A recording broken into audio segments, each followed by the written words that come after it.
जय गुरु जी। शुक्राना गुरु जी। सारी संगत को जय गुरु जी। आज मैं आप सबको बताऊंगी कि गुरु जी की कॉलिंग कैसे आती है और हम उसे कैसे पहचान सकते हैं। मुझसे बहुत संगत पूछती है कि आंटी जी, गुरु जी हमें कैसे बुलाते हैं और हमें कैसे पता चलता है। संगत जी, गुरु जी की कॉलिंग हमें बार बार आती है। गुरु जी हमें हमेशा बुलाते हैं, या तो खुद बुलाते हैं या फिर किसी के ज़रिए बुलाते हैं, लेकिन हम गुरु जी के बुलावे को समझ नहीं पाते।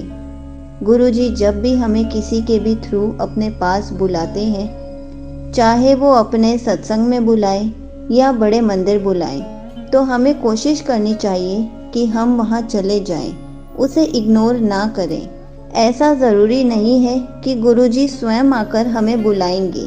कभी कभी गुरुजी संगत के थ्रू भी हमें अपने मैसेज देते हैं कि बड़े मंदिर आ जा, या फिर आज भोग में ये बना ले।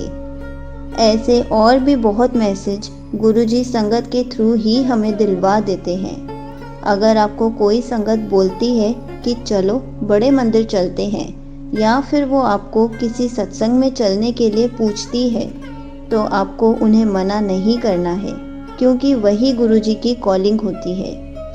गुरुजी संगत के थ्रू हमें बुलावा देते हैं कि हुन बड़े मंदिर आ जा, ये सत्संग अटेंड कर। अगर किसी संगत ने गुरुजी के बुलावे को, उनकी कॉलिंग को मिस करा, कोई कहता है कि चलो गुरुजी के बड़े मंदिर चलते हैं, तो वो आपको संगत नहीं बुला रही, आपको गुरुजी बुला रहे हैं। गुरुजी आपको संगत के जरिए कॉल कर रहे हैं। गुरुजी संगत के थ्रू आपको अपने पास बुला रहे हैं। अगर किसी संगत ने गुरु जी के बुलावे को, उनकी कॉलिंग को मिस करा है, तो कोई बात नहीं, नेक्स्ट टाइम ध्यान रखना। अगर आपके घर के पास कहीं गुरु जी का सत्संग होता है और आपको भी जाना है, लेकिन आप इनवाइटेड नहीं हो, तो कोई बात नहीं, आप जा सकते हो, क्योंकि वो गुरु जी का सत्संग है, उसमें कोई भी संगत जा सकती है। इसमें शर्म मत करिए, क्योंकि आप गुरु जी के पास जा रहे हो, इसमें शर्म क्या करनी। अब बहुत संगत ऐसी होती है जो परेशानी में होती है या फिर बिजी होती है, और उन्हें गुरु जी का बुलावा आता है तो वो नहीं जा पाती।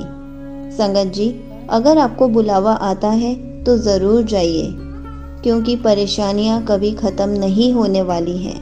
इंसानी जीवन में परेशानियां तो होती ही हैं, हमें उन परेशानियों में भी खुशी ढूंढनी चाहिए।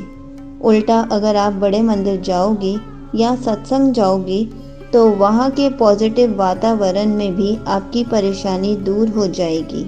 और हम गुरु जी के बड़े मंदिर जाने के लिए थोड़ा सा टाइम तो निकाल ही सकते हैं। हमें दुख और सुख दोनों में गुरु जी को याद करना चाहिए।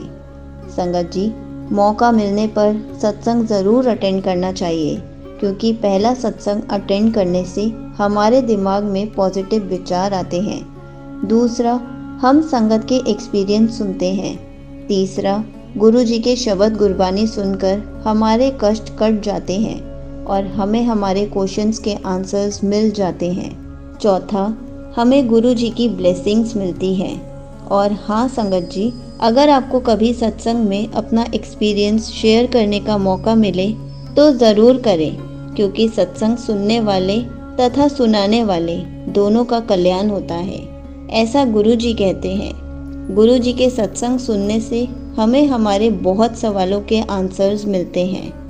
तो संगत जी, अगर एक बार सत्संग जाने से इतने सारे फ़ायदे होते हैं और गुरु जी की ब्लेसिंग्स भी मिलती हैं, तो हम क्यों ना जाएं। इसलिए हमें गुरु जी की कॉलिंग को समझना चाहिए। जब भी गुरु जी का बुलावा आए तो हमें ज़रूर जाना चाहिए। जय गुरु जी। शुक्राना गुरु जी।